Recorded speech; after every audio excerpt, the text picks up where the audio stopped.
So this next panel is on rural taxation. And let me preface this panel by saying that I used to live in Washington, D.C., and then I moved to Vermont. My house in Vermont has a market value that is half of the market value of the house I had in Washington, D.C. My taxes have gone up by threefold, and I pay for my own sewer and my own water and my own garbage disposal. So I don't want to imply that I'm mad and I'm angry, but I am kind of curious why my taxes are so high here in Vermont. I'm hoping the speakers will illuminate me on that. We have three speakers. The first is Deb Brighton, who has worked for the last 15 years as a consultant to Vermont legislatures, towns, and nonprofit organizations on a variety of property tax issues. She's been deeply immersed in the implementation of the Vermont Use Value Appraisal Program and in working with Vermont Family Forests, setting up community forests. She has a BA from Tufts and an MS in Forestry from UVM. And I'll stop with that. Fuller details are available in the bios that are out front. Darby Bradley is to Vermont what Robert Liberty is to Oregon. He is Mr. Land Use in Vermont. He has spent most of his career working with the Vermont Land Trust, where he served initially as a general counsel and then as president, and now as a special assistant on various special projects. He was instrumental in VLT's successful efforts over the last several decades to preserve hundreds of thousands of land. And then finally, our last speaker is Alison Parson, who most importantly for our purposes is married to Oliver Goodenough, but I know that's the least of her accomplishments. She is a member of the Vermont legislature, where she represents the towns of Plymouth, Reading, and Woodstock. She serves on the House Ways and Means Committee and is the vice chair of the Legislative Council Committee, as well as the co-chair of the Women's Caucus and as chair of the Windsor County Caucus. She has been honored in recent years by the Vermont Natural Resources Council as the Outstanding Vermont Legislator of the Year, by the Vermont Farm Bureau with the Stephanie Boudreau Woman in Agriculture Leadership Award, and the Woodstock Rotary Club Citizen of the Year, which demonstrates, if nothing else, that she's a remarkably good politician. So, thank you all for speaking. And you were here on time, which is great. So, yeah.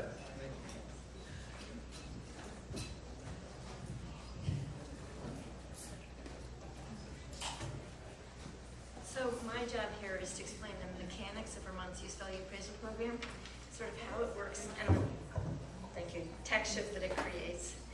And I'm going to leave the juicy parts for the other speakers, which get more into the goals and the successes and failures.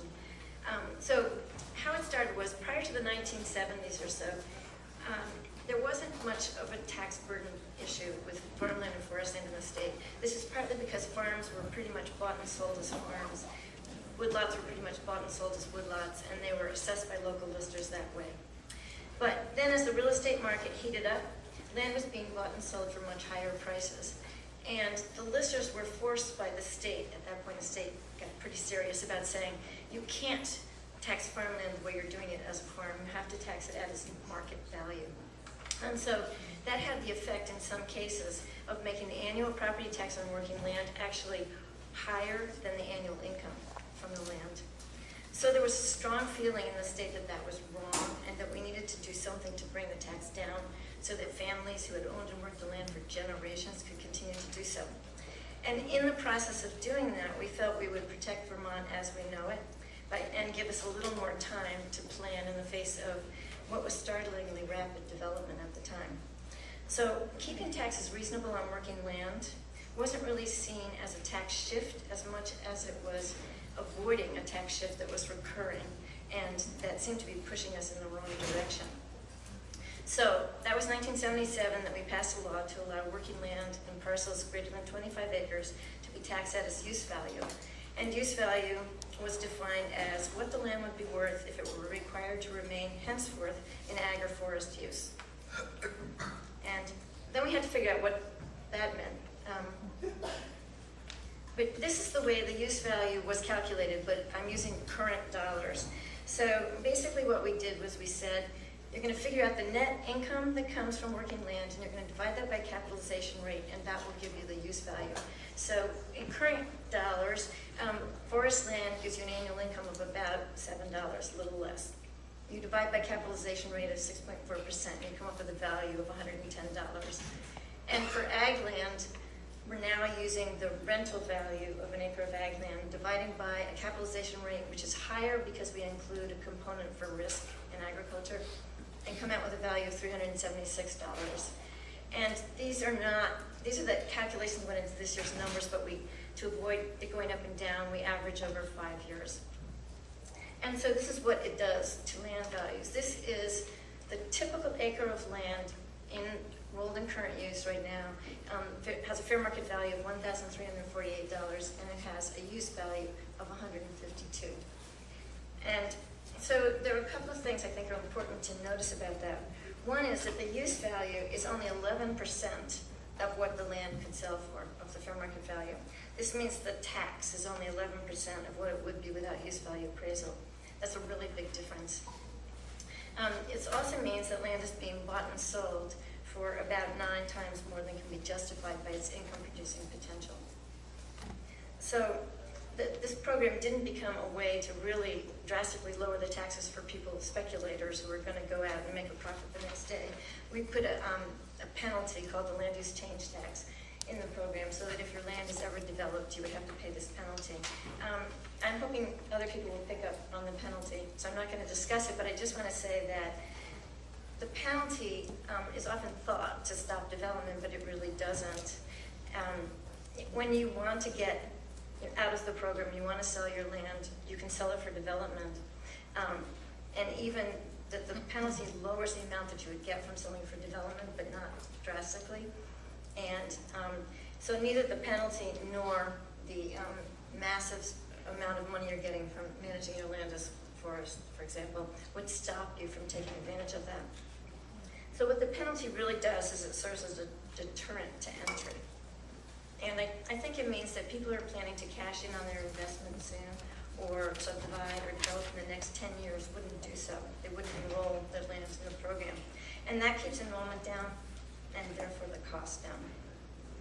So what this program really does is it enables those who want to keep their land in agriculture and forest to do so economically. And for us, it buys us time, but it doesn't prevent development. At this point, about 50% of our eligible forest land in parcels greater than 25 acres and a higher percentage of ag land are appraised at use value. So Tom particularly wanted to look at the tax shift created by the program, which of course is controversial. And the usual way to look at a tax shift is to see what the difference would be to other taxpayers if there were no use value appraisal, holding everything else constant. So that would mean assuming that all our farms were still here, our forests were still forests, and we just simply repealed the use value appraisal program. Unlike most states, in Vermont, when a parcel of land is taxed at use value and therefore pays less to the municipality, the difference is made up not by the other taxpayers in town. It's really spread across the state as a whole. And there are two pieces to this handled differently, but there are two parts to the property tax, the school tax and the municipal tax. And the school tax now in Vermont is pretty much a state tax. And so when a parcel pays a lower amount as a result of use value appraisal, the education fund gets less money, and the state would then have to set higher education tax rates, which would be applied in all towns. And municipal taxes are still local, but the state reimburses the municipality for the tax loss that would result from current use value appraisal. So that means even though it's still a local tax, the cost is spread across the state because it's the state as the whole that comes up with the reimbursement to keep each town whole. All right, so the most obvious change, if we took away use value appraisal, would be to look at that average acre of land again. And so on the left, the green is before and the red is after, having taken use value appraisal away. So the two bars on the left are showing you that tax on the average acre we looked at before. If it had been in use value appraisal, the tax would have been $3.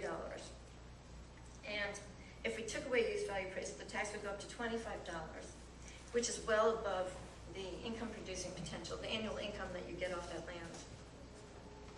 On the other hand, if you had had that same acre and it had been paying in fair market value in the first place, it would have been the higher green bar off to the right, and it would have been paying $26 an acre, and it would go down to $25 an acre, roughly 5% difference.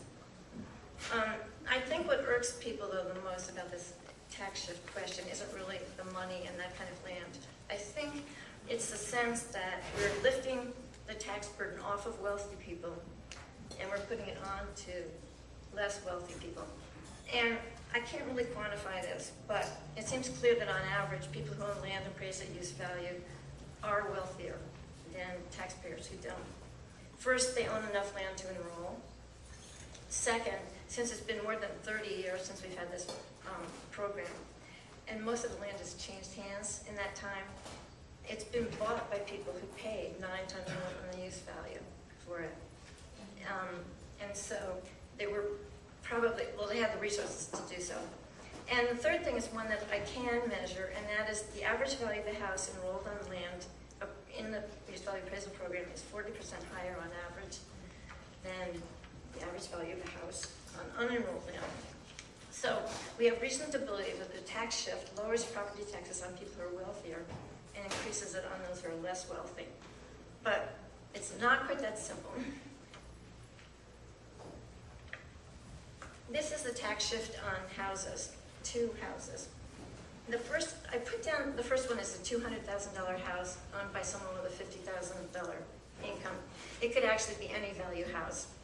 The point is that there would be no change if the use value appraisal program were repealed because we have made a tax shift, another tax shift that affects the use value tax shift.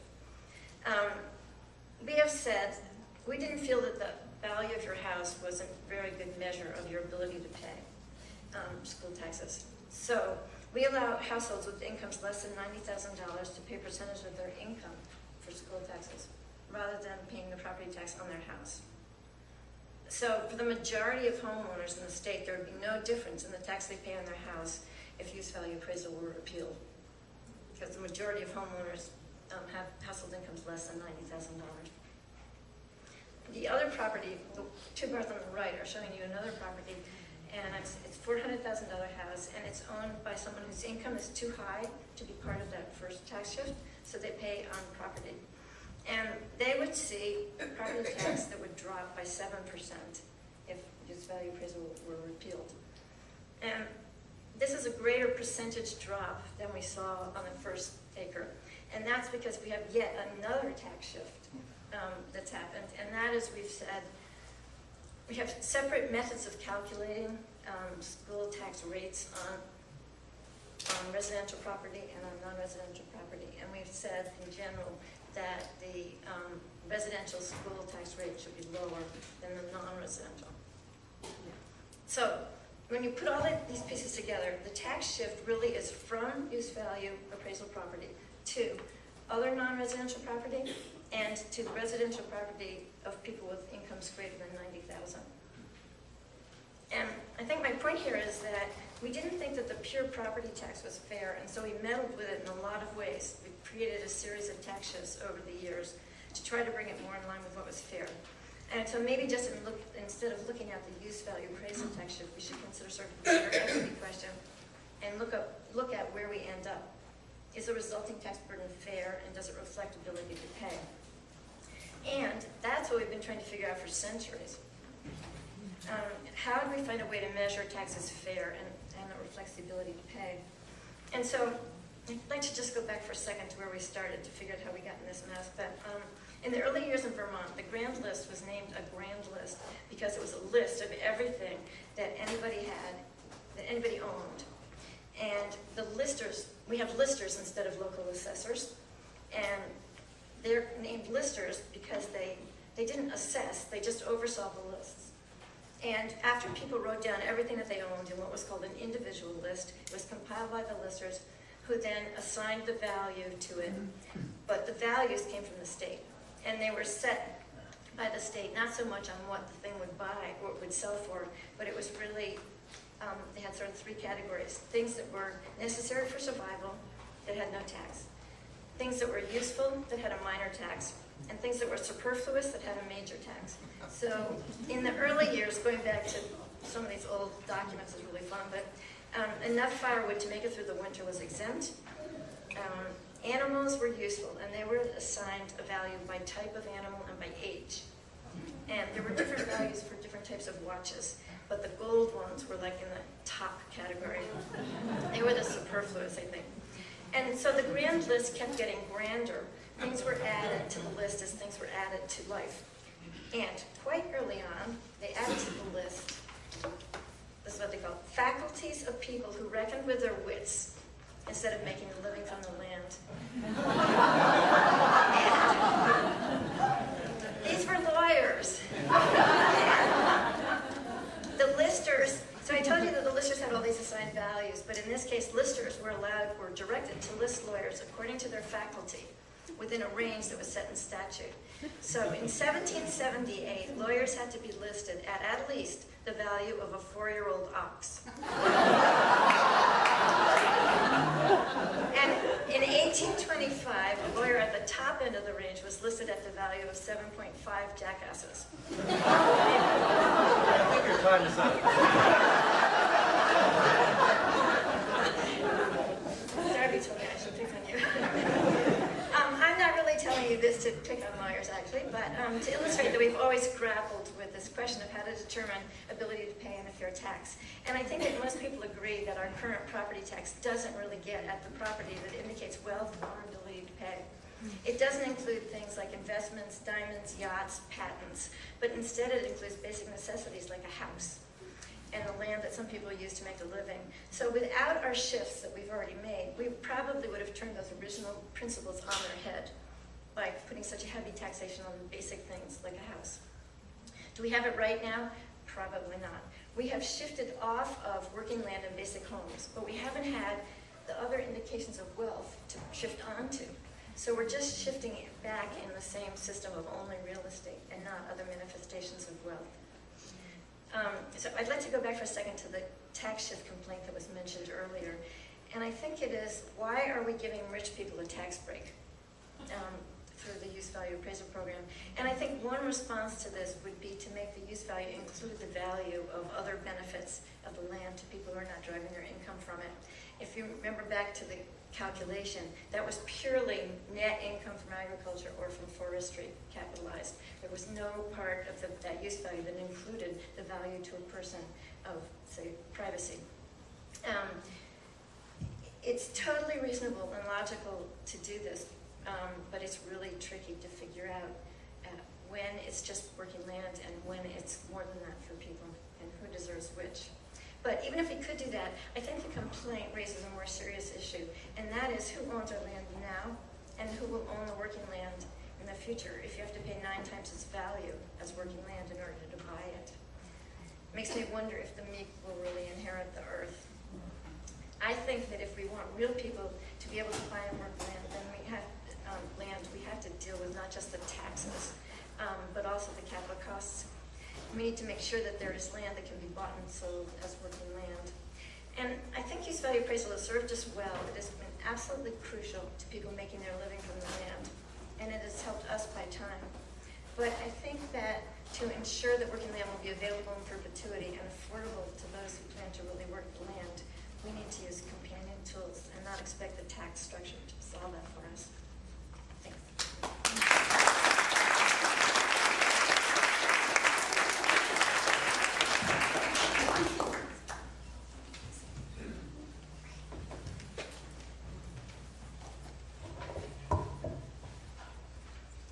So the previous panel, the whole discussion just so spoke to me, the questions of what are we saving the land for, you know, what can I do on conserved land, what is the permanence of conserved land is all something that I'd really thought a lot about, worked on over the years. In the late 70s, when I was very wet behind the ears attorney starting out with the Vermont Natural Resources Council, I was working on three major things. One was fighting a big shopping mall in Williston, the Pyramid Mall.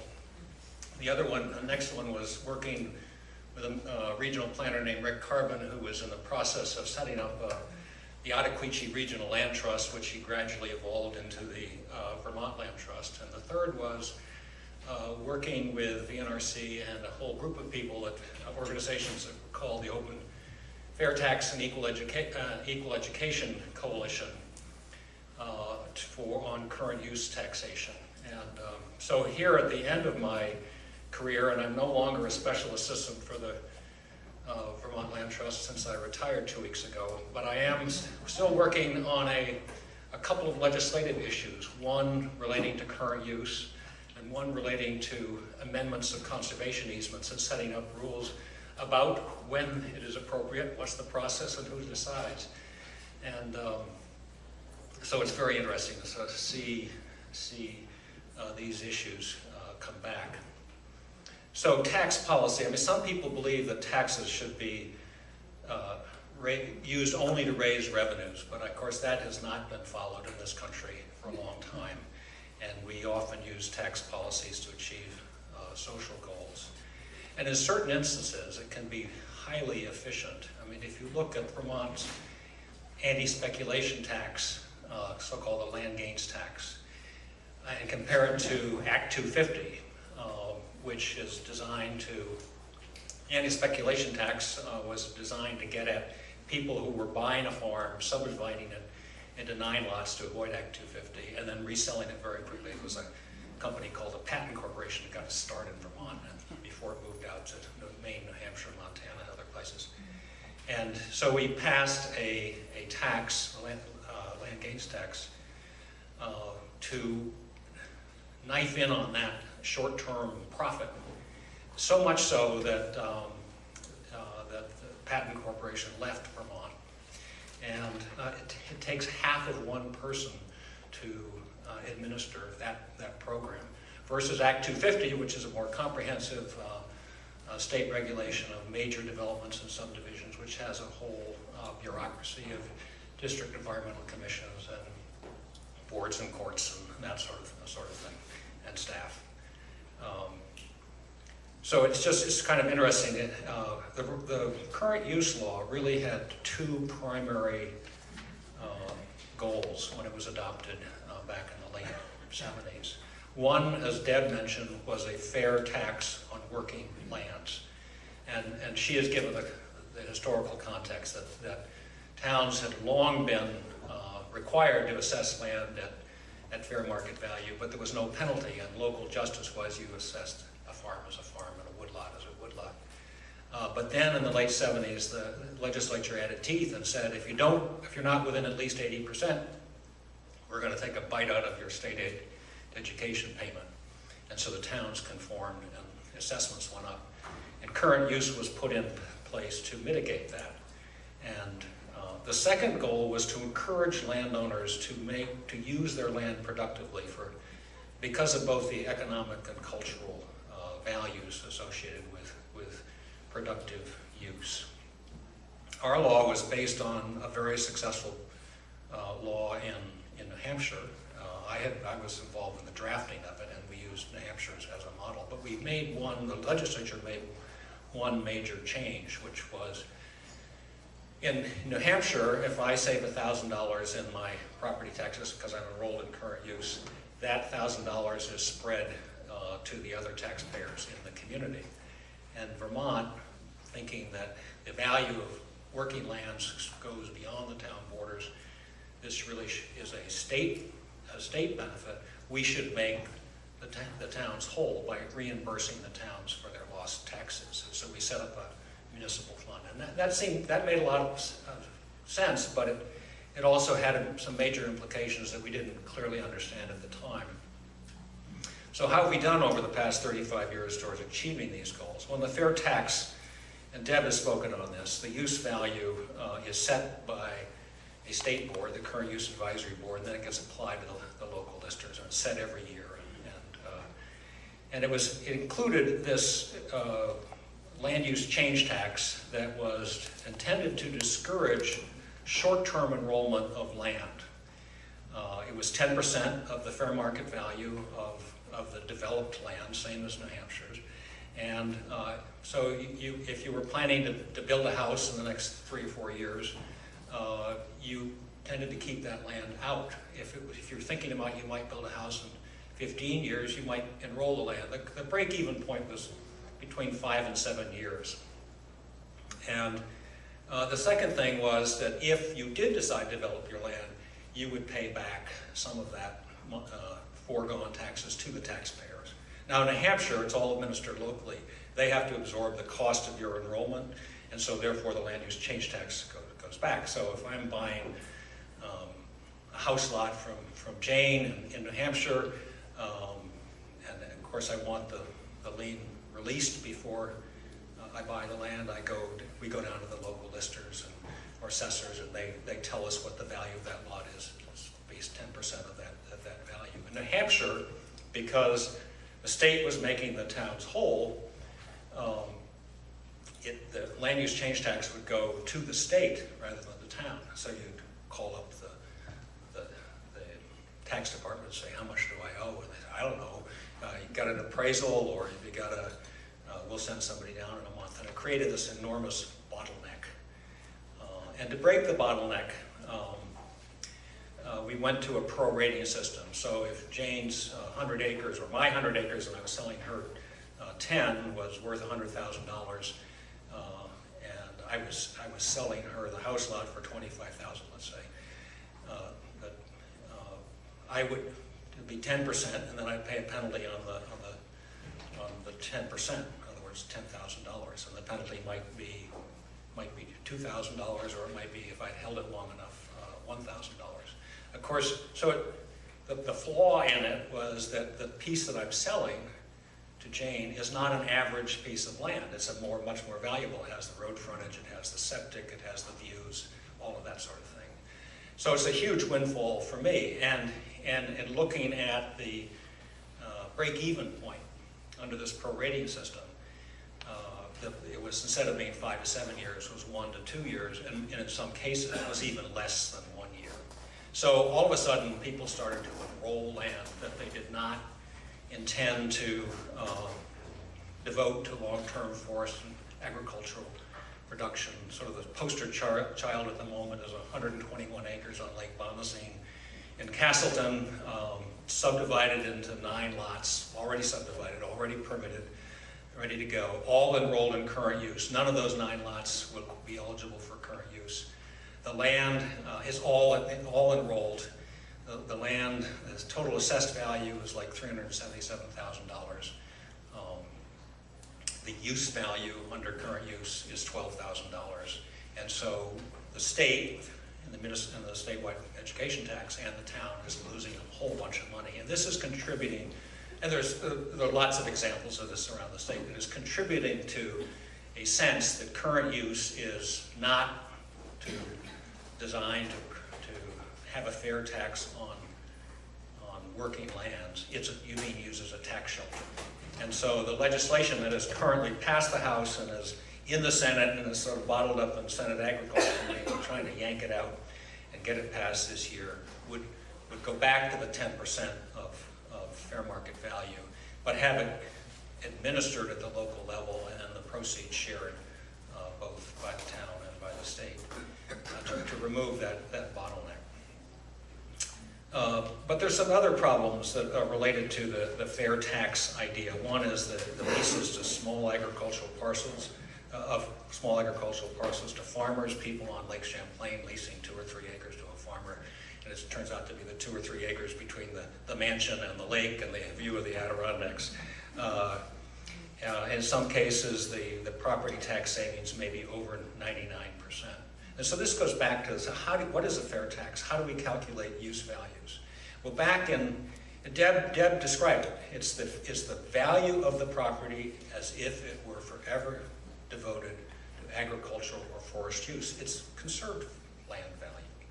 However, back in 1980, when Deb was part of this, sort of setting this up, there was no conserved land in Vermont. There were very few, and so there weren't any comparable sales. So it made sense to use this capitalized income stream. Well, now we have, 35 years later, we have, I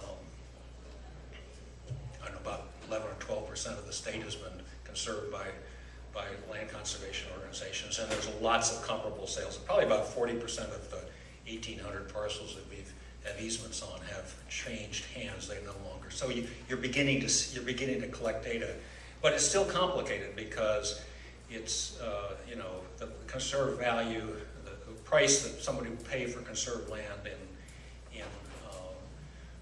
one part of the state is very different from what they'd. And virtue of having one number that the listers can apply, and there is a virtue to that. But on the other hand, I think people own land today. Not so much, a lot of people, not so much for its income value, that's way down the list, or it may not even be on the list. It's for the other amenity values of recreation and protection and view and privacy that they're paying for, but it's not reflected in the use values. So I think it's an issue of what's a fair tax, how do we figure this out? I think it's something, even if we get the land use change tax figured out, we will have to go. We need to try. Now, the second objective I mentioned was encourage productive use of land. Of course, our working landscape is a major part of our heritage, as well as the economy of rural areas. And there's an increasing number of people who own land in Vermont who didn't grow up in a tradition of land management. They recognize they tend to recognize the value of open agricultural land, but they might feel that logging is somehow damaging to the forest or the ecological systems. They don't have a picture in their mind's eye that if I do this careful logging operation today, yeah, it's going to look a little messy, but what is it going to look like in 10 or 15 years? It may be far more beautiful and more attractive to that person. So one of the big things that have been accomplished by current use was getting landowners in the field with consulting foresters. Sometimes current use has been called the Consulting Forester Full Employment Act, but it really has put people out there. I have a son who's a consulting forester, and that's what he loves to do. He said, Dad, my worst fear is I'll get stuck in a meeting. He is a teacher out there. He's telling you what you have and what the potential is, and what it means to be in current use, and what the advantages or disadvantages. And so I think this has been highly effective. Our problem right at the moment is that the forest products industry has been in decline. There's fewer loggers, there are fewer truckers, there are fewer sawmills, there are fewer value-added markets in Vermont. And so if we're really going to achieve the full potential of what is happening in the woods with better management of these forest resources, we need to have that other part. We need to address these other issues. In agriculture, we have a very forward-thinking sort of farm-to-plate initiative, and we need to develop a similar vision for the forest products industry. Current use has been called Vermont's most effective conservation program, and I think this is generally true. Since it's been instituted, landowners have not been forced to harvest their forests ahead of time or to sell off a building lot simply to pay the taxes. And it's been extremely important in attracting young farmers to establish new farm enterprises in Vermont. Property taxes may not be a high percentage of their total, their gross expenses, but it's a really high percentage of their net profit. And it's sometimes the difference between somebody coming to Vermont and somebody not as whether they can enroll in current use. But it is not by itself, it will not by itself preserve our landscape. People get old. People move on, people get sick, people need to send their kids to college, they may need to sell. And so what current use does is it buys time. It buys times for land trusts and others to figure out a way to meet the landowner's financial goals and needs and still keep the land available for agriculture, forestry, and all the other values which problem, and this was identified by the earlier panel, is that land conservation is very slow. It requires time. It's one piece at a time.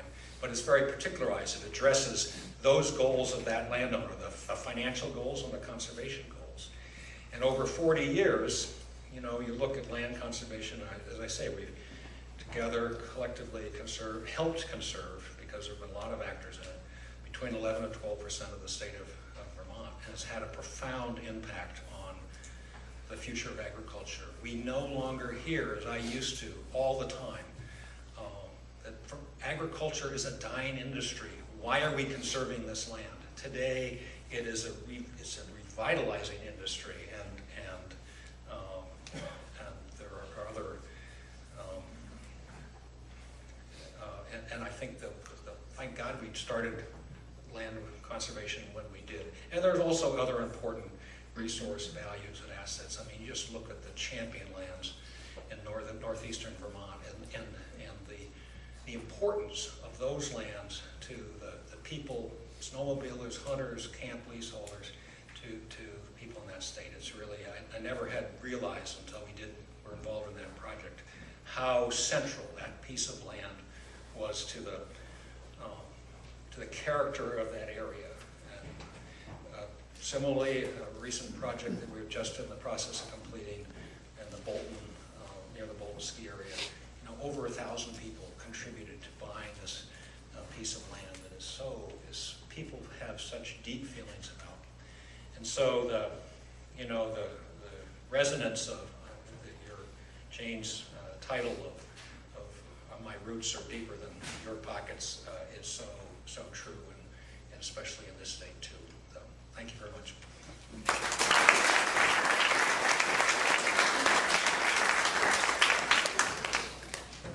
So I'm going to speak from here, if I may, because I hate podiums. I'm Alison Parson. I'm a lawmaker, and so the challenge is 92 votes. The challenge is translating great ideas for 92 people, because that's what it's going to take to pass land use policy in our state house. We have 150 House members, and we have 30 senators. And Darby and Deb and I face this challenge at this very moment, as do many of you in this room, and I have to acknowledge this room is filled with champions of current use. I owe a great debt to many of you in this room for my incredible education on this tax policy, and I'm really on Ways and Means because of this tax policy. Now, I represent the town that the Vermont Land Trust was founded in, which makes some sense. I am a representative of a county with the largest number of current use parcels in the state. So it is a natural thing that I would get involved in this land use tax policy. Let me just put some numbers, because Darby and Deb have just brilliantly framed up some of the challenge that I face as a lawmaker.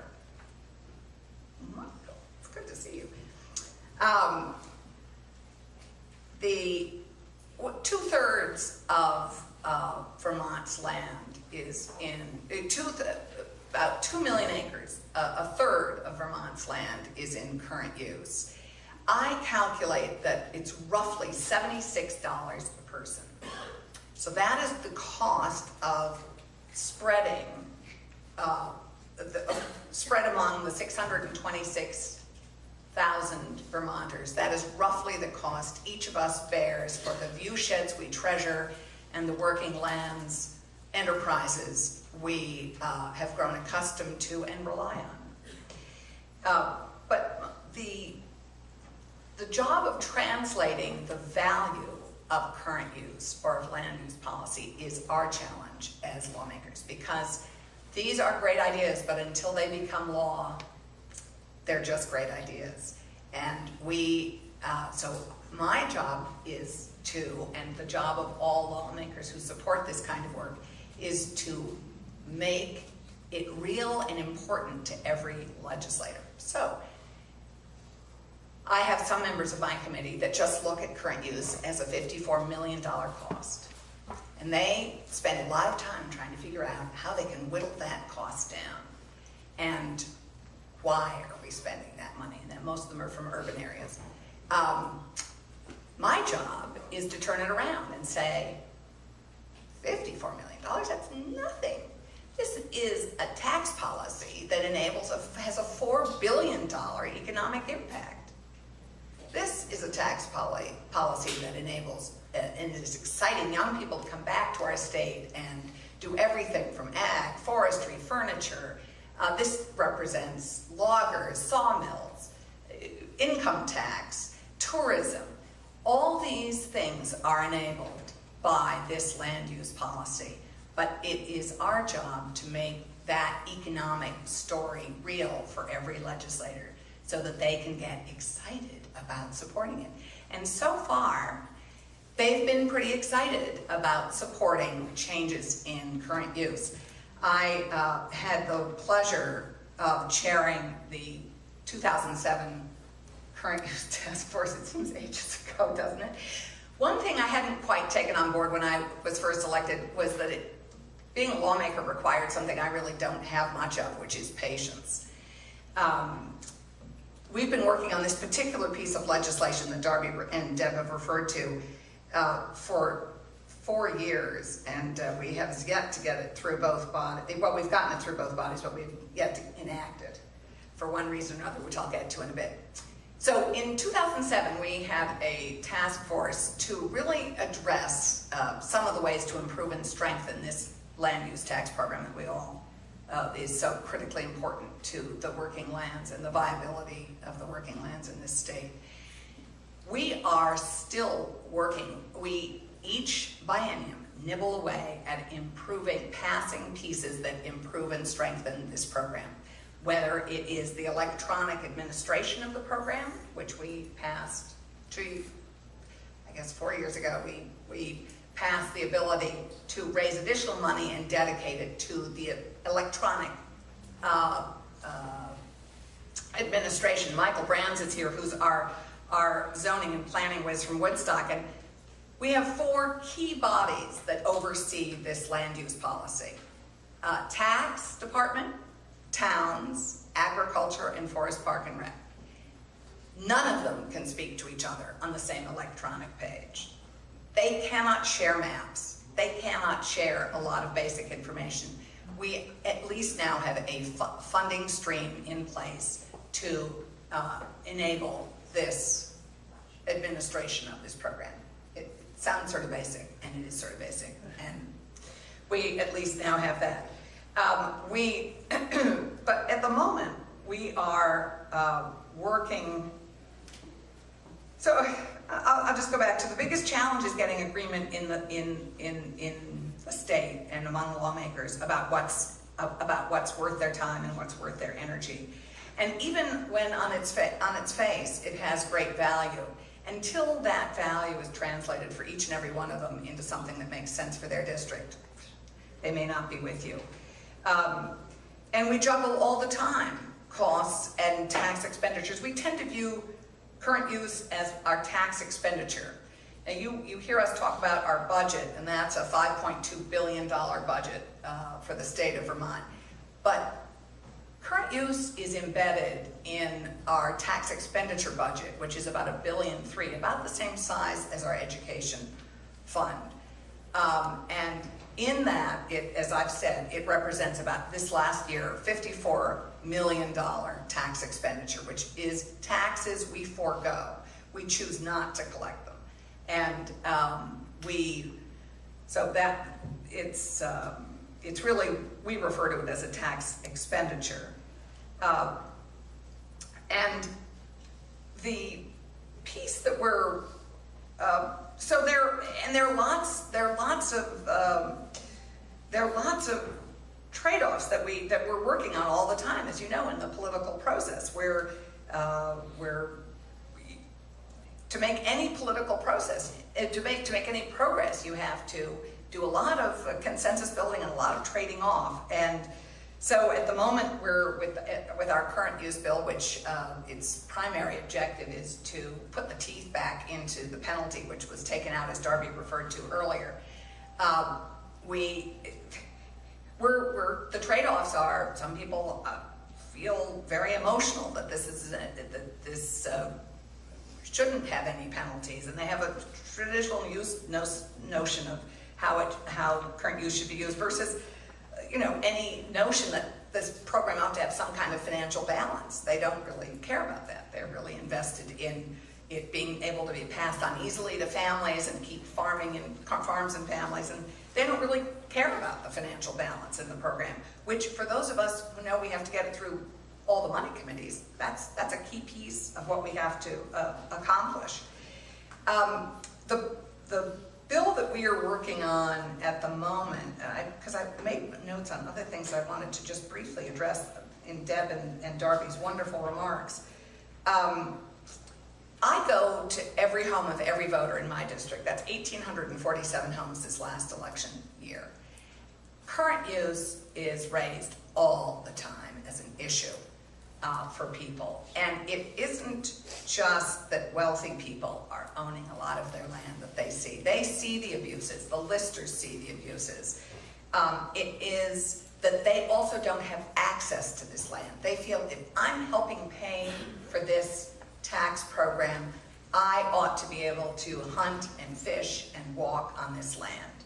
And so one of the things long-term that I think we are hoping to look at with this program is, well, we don't like to refer to it as a program, it's a tax policy, but it's, for all intents and purposes, it's a program in lots of people's minds, is access, because access is another one of the big issues. So that is another challenge that we have to work on. But I'll just chat with you. So in 2007, we had this task force that identified a bunch of things we needed to work on to improve this invaluable program. We've been able to pass many of these measures, but we are still working on one of our primary objectives, which was to put the teeth back in the penalty. And here we are, all these years later. The first time we got it through on a 3-to-1 roll call vote in the House and a 2-to-1 vote in the Senate, the governor vetoed it. Didn't like, we put the full teeth back in the penalty, 10% of fair market value, which is what it was originally. So next session, next biennium, we tried, and we got it through the House. But this time we asked the Current Use Tax Coalition to work with us to come up with something that would work with many institutions and organizations that are involved in current use. And there are many of you here, so you can identify yourselves later, but they came to us with a tiered suggestion this time, that they had a 10-5-3 proposal instead of a flat 10% of fair market value, that if you've been in the program 12 years or less, if you pulled a parcel out, it would be at 10% of fair market value. If you were in 12 to 20 years, it would be 5%, and 20 years out, 3%. That didn't sadly pass muster in my committee, where some of my committee members would like to just get rid of current use altogether. So we ended up passing it out 10-8-3. That sat on the Senate Finance Committee for a year and a half. We could not make the case to Senate Finance to take that bill up. And it's not without Darby's, with all of our efforts, but Darby really gets a gold star on this one. He's getting it this year too. It's why he hasn't fully retired yet. We have to get this bill through. So H29 was passed in early March by my committee, House Ways and Means, and it is sent to House Agriculture, where it resides at the moment, and we're working very hard on trying to get it taken up and acted on, because I'm not sure we all have patience to come back to this apple too many more times. It has many other provisions that are very important. One of our challenges is, Deb had mentioned, the municipal reimbursement rate. We make towns whole for the current use program and for their lands in current use. Each town gets reimbursed at a bizarrely different rate. There is no rhyme or reason to how towns get reimbursed. So 2 towns sitting next to each other, Charlotte and Shelburne, One gets a municipal tax reimbursement rate of about $35 and one gets it at $608 or something like, I mean, I can't remember the exact numbers, but it's something like that. So we have a study to look at municipal rate and coming up with a consistent way of calculating the municipal rate. We also have very important provision. One of the other concerns about land that's conserved or in current use is how it's treated by our listers. Many listers view it as an enhancement and value land more highly that is in current use or is conserved. We're asking the director of the Property Value and Review Division of the Department of Taxes to come up again with a consistent way to value and assess conserved land and current use land, which was added on the floor.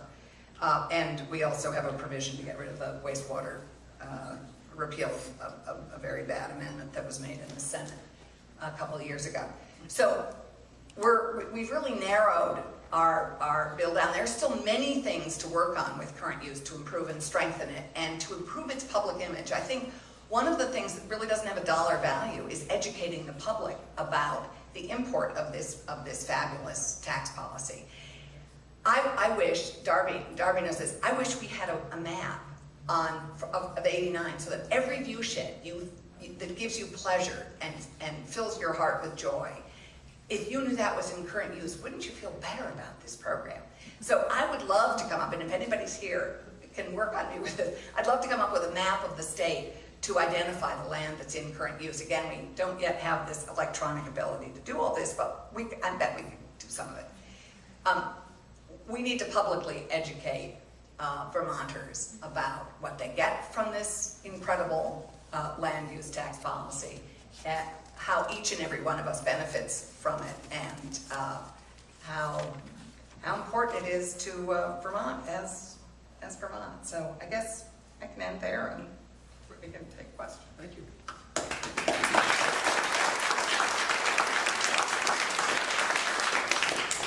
I thought I might exercise my prerogative as moderator to try to ask some hard questions, because we have 3 dedicated champions of this program, and hats off to them for all their work on this. But we're an educational institution, and so we'd love to try to identify all sides of the debate. We should have gotten a Tea Party person here, but I'll play the Tea Party person. So let me pose 3 questions. Alison, I think you said that the cost of the program was a seemingly pretty modest $75 per Vermonter, I guess, per year. And as to that issue, based on what Deb said, I gather that in fact a number of homeowners, based on having lower or moderate incomes, don't in fact share in that cost. So that the $75 per person, although it sounds like the average cost, that in fact those costs are concentrated on a subset of the population. Those who are not low and moderate income and who therefore are able to pay, but the reality is that for a number of identifiable families and individuals in Vermont, the actual annual tax burden of supporting this program is pretty high. So let me throw out this. Well, actually, we spread it among, it's not just among penny rate payers. I mean, it's really among, it is assumed in the tax expenditure, all the tax expenditure. So it is actually really spread broadly. I mean, I'm not sure, but Deb could answer that better than I, but it's assumed in, it's part of our budget. So I mean, it's really, I mean, I don't know if I agree with you that it's just would be on the penny rate payers. So my assumption in calculating the tax shift was that we would keep it in the property tax structure, because we have set things that we're spending, you know, the property tax is directed at certain things. So I just reallocated it within the property tax system that we have. And if that's the way that you looked at it, if you didn't expect it to go back, say, to the general fund or something, you're correct that it would be split, not just among the people in Vermont, because it goes on the property tax base, so it includes out-of-staters. It includes owners of commercial property. And so a very small proportion of it actually ends up on the shoulders of particularly lower income homeowners. But it would be, so there would be So And the isn't that, corresponding statement is that it would be concentrated on higher, middle income and higher income. Yeah, anybody above $90,000. Over 90, yeah. But actually, I would argue that all our environmental programs, our departments of environmental conservation, all the things we do for the land are not part of the ed fund. They are part of our general budget. Our tax expenditure budget is a general fund, is a general budget. I am not sure I'd love to explore that further, but I actually think it's part of the cost of running our state and the cost we assume as a value that we want to assume as all taxpayers. John, let me add, despite that, if we have instances of abuse land enrolled that really shouldn't be enrolled, or the reduction in taxes it doesn't really reflect the true the other values that people pay for land, then it even if the cost shift is not that great, it still is, we're losing tax revenues both locally and statewide that we should be collecting, and because we're not collecting, it puts greater pressure on some of the other programs that we want to see. So. The second question I have is, and this is sort of a natural question that comes up in any tax policy of this kind, is how much is behavior actually being affected? And I have many beloved neighbors in Stratford who, bless their souls, are never intend to develop their property as long as they're capable of doing it, and have made arrangements so that their heirs will not do so either, and yet enroll in the program because why not? So that they're receiving a reward, if you will, for their plans, but they're not being induced to do something differently than they would in the absence of the program. So, one of the things that experts in tax policy worry about when tax policy is being used as a way of penalizing or providing an incentive for certain kinds of human behavior is how much is human behavior being affected. And so the question is even over the short term, and all we can worry about is short term in this program, is how much land is left undeveloped that would otherwise be developed, and how do we get a handle on that number, and have people thought about that? Yeah, certainly thought about it. I mean, I think we could say, and it was more than just my son, I think we can say that current use has encouraged a lot of landowners to talk with consulting foresters, to get management plans, to implement management plans. As I say, I think that's really been, it's very hard to get into people's head. I think a lot of people don't intend to develop their land anytime soon, although without current use, given the numbers, I mean, if you talk to some of the old timers in the mid 70s, before current use was in effect, they were cutting trees and selling bits of land in order to pay their taxes every year. So that has stopped. Now, those probably were a higher percentage of old Vermonters.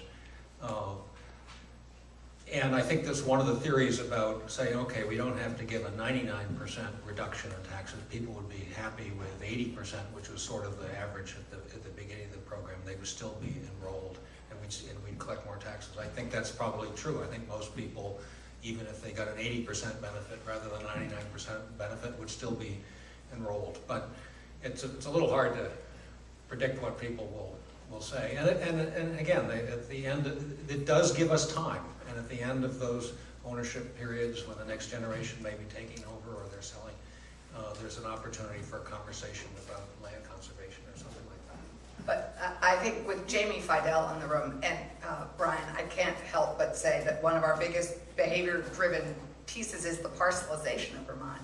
We have as a result of the current use program, we now have 25-acre lots all over the state.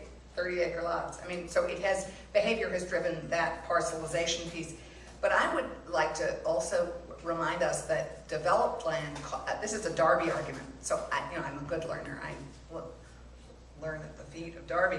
And development costs us more money. Our taxes would be a lot higher if we didn't have current use, because developed land just costs more. I'm sorry Jane left, but New Hampshire has a program, oh, she's here. Right there. The space program, so I don't remember what it stands for, but they research, they look, say for example, okay, what does it cost to provide fire and police service to 10 different communities scattered around New Hampshire, to the rural lands, the undeveloped lands, and to the developed lands. And lo and behold, the undeveloped lands are paying more in taxes than it's costing that town to provide in services, roads too. So that kind of information is really, I think, is one of the reasons why there's been less controversy about current use in New Hampshire seemingly than there has been in Vermont. My last question is tell me if I heard wrong, but did I hear that the market value of land in current use in Vermont is on average 9 times the use value for tax purposes? So, the property is taxed at a value of $50,000, which represents the market value of the property if it were being bought and sold solely based on its agricultural production or its silviculture production. But in fact, it's in an open market, it's being purchased by somebody from New York City for $450,000, $500,000. And if they put it in current use, of course, then they are required to have a forestry plan. I guess if they're in the agricultural current use program, they have to at least do something, right? No, that's one of our problems, actually. It's one of the problems we want to address. There is no ag oversight. There's no ag. No. Well, I guess the But thing it has is, to be used actively. It has to be actively used, but there is, they don't have to have a plan in place, and there really is no ag oversight, and it's been left to the listers. They hate that. So basically, the listers don't do it. But that's one of the things we'd like to get to is I guess the better thing that oversight. strikes me is that the people who are buying those lands are not the people you would, the native Vermonters that you would anticipate you hope would stay on the land and continue to work the land. And if the land remains in agricultural use, you're talking about some kind of landlord-tenant or sharecropper arrangement. I know that sounds right, Well, but the people who are living off of the agricultural or silvicultural production value of land are not in a position to pay 9 times its use value. And you're absolutely right. I mean, and we now have data. What are people willing to pay for, let's say, totally conserved land? And the forest value is like 119. Current use value is like 119 an acre, and farmland is about $234 an acre, or 36, something like that. Well, people are paying far more than that per acre for totally conserved land. And why are they paying more? Because it has the market values all these other amenity values beyond the income value, which we're not capturing in the way we figure out.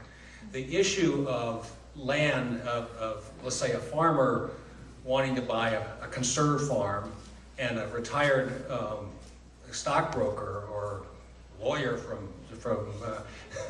Washington D.C. wanting to buy a conserved farm. Who's going to win that battle? Well, the person selling the conserved farm is going to want to capture the highest amount, and obviously the second 2 people are bringing other resources to bear, and the first person is trying to amortize the mortgage from what he earns from the land. So we have to combat this, because we really value the ownership of farms by the farmers, and not have a landlord-tenant thing as we have developed in recent years, and it's now standard in farm transactions. An affordability covenant that is similar, it's different and similar in intent, but different in structure than the affordability covenants for affordable housing, which is called an OPAV, an option to purchase at ag value, where the state or the land trust has the right to buy the farm at its agricultural value, stripping out all of those amenity values of views and those sorts of things.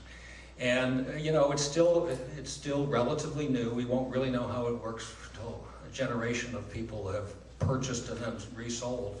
And we've been sued on occasion by a stockbroker who was disappointed because we yanked the farm out from under him. But we won the suit, and now it's becoming standard, and it's allowing young farmers to come in and buy farms at farm value and establish enterprises. Now, when they exit, they're not going to get the same really high the state market price. It's going to be affordable to the next generation. But we're trying to address it. I'm not sure that we have all the answers yet, John, but I think we're certainly thinking about those things and working on them. So I just wonder here, what is the value to the state of Vermont, a special place? It would seem to me that there should even be more tie-in with, for example, the scenic byway program, and if there were some kind of correlation with the scenic byway program and conserved areas, noting, for example, that this landscape that we share with you in Vermont is being provided to you through the efforts and the expense of whatever, and it would just seem to me then that it would be far much fairer than for the state itself, not the municipalities, to bear the cost or even the perception of the cost, because I know at our own town, land conservation and current uses, those are dirty words. What's your town? What is the town? What town do you live in? Do you live in? What should I tell you? Yeah, Doesn't matter. Sure. No, it's Woodford. Woodford. Yeah, yes, that's over to Massachusetts. Woodford, yeah.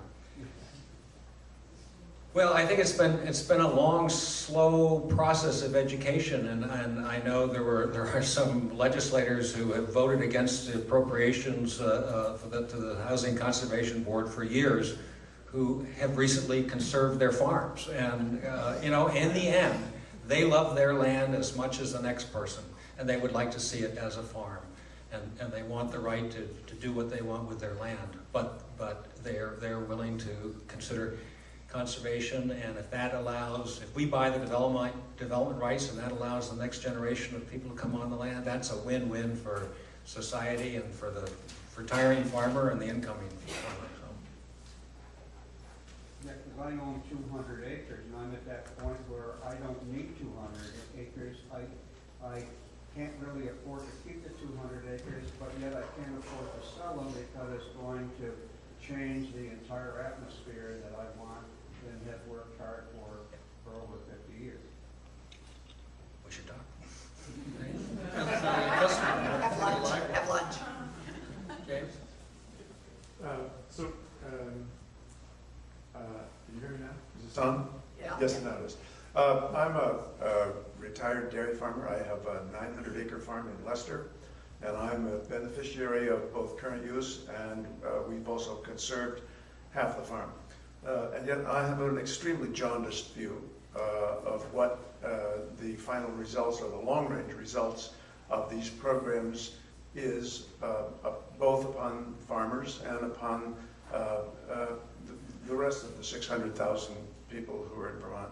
So to encapsulate that, if I can ever so briefly, after World War II, the conventional farm paradigm was introduced, not just here in Vermont, but of course all over the United States. And the short-term results of the conventional paradigm, by which I mean in chemical-intensive farming, the kind that is predominant in the whole Western world today, the short-term results of that were to boost farm yields about threefold.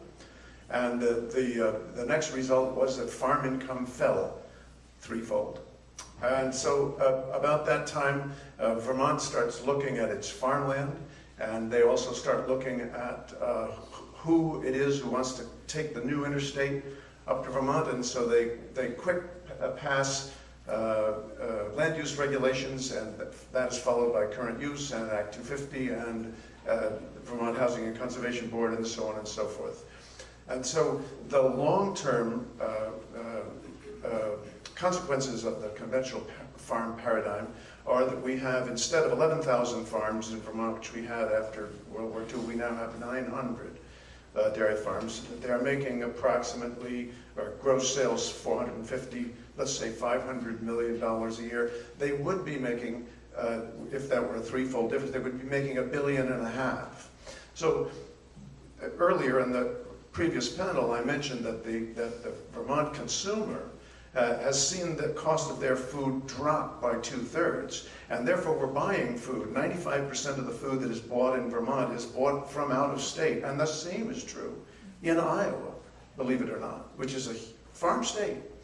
So the idea that Vermont is somehow rather conserving farms, and I didn't mention, by the way, I should have mentioned pollution. The conventional farm paradigm has polluted the lake,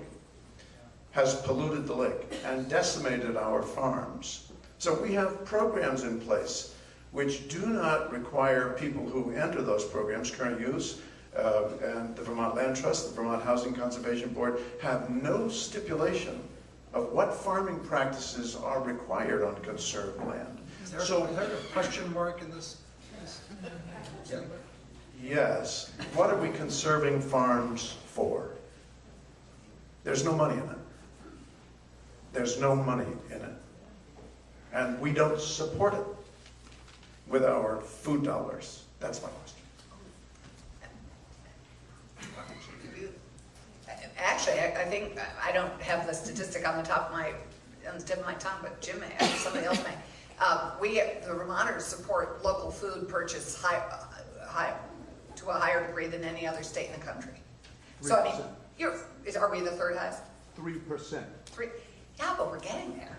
I mean, we've been growing it. And I would argue with you, I don't think that the Keeler brothers think they're not making money.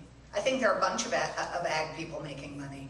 Added value is making money. And conventional dairy, I can't speak to. I wish we had, maybe Darby can speak to that more fully. But I do know that added value farming is definitely making money. Because there are a lot of young people who are in it who wouldn't be in it otherwise. I don't want to dispute your experience and your feelings on this. It certainly is shared by a lot of farmers, and then there are a lot of farmers who see a different future. I have a son who's the general manager of the Hunger Mountain Food Co-op, and the 5% is the usual number. We have what, $2 billion worth of food purchases that we make, and only $100,000 is spent on products coming from Vermont. In the co-op, it's about 31% of their sales are from Vermont.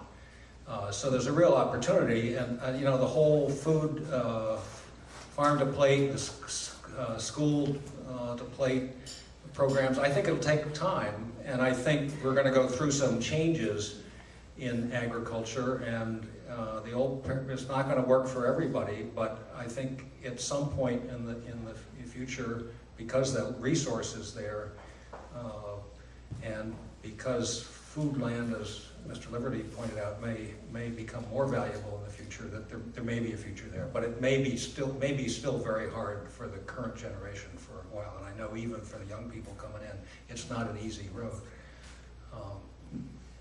Geo Honigford, who's our authority on all things agriculture here in South Royalton, related to me that it used to be the case that if you had a hay field, you could have someone hay your field and you could actually make some money on it. Now, the deal is they come and they hay the field and they take the hay away and they don't charge you to do it, which suggests that sadly and remarkably, we may in some economic sense have an overabundance of agricultural lands, at least given the level of agricultural activity going on in the state. But let me relate one story. We were about a year and a half ago, we were given a small farm in Norwich, town of Norwich, only about 87 acres, very good buildings. It was donated to us, so we had absolute flexibility in how we sold it or lease, purchase, or whatever. And we put out an RFP. We put in the option to purchase at ag value because even the conserved property was probably worth $1 million. Beyond what I remember. Put out option for ag value. We were only farmers need apply. We got 17 proposals and business plans like that. 6 or 8 of them sort of beyond belief in terms of quality, and we've since sold it to a couple. The bad news, we had to say no to 16 people, some of which were extremely good. So, that is part of the market there. There are people who want to farm, maybe not exactly the way the previous generation did, but who are interested in producing in this state because they perceive a real climate of support. There are a lot of other things we need to do as a state to really bolster our agricultural economy and particularly our forest products economies. The organizers have generously provided for a break, so we get to relax for 20 minutes. But the best panel of the day is coming after the break, so don't go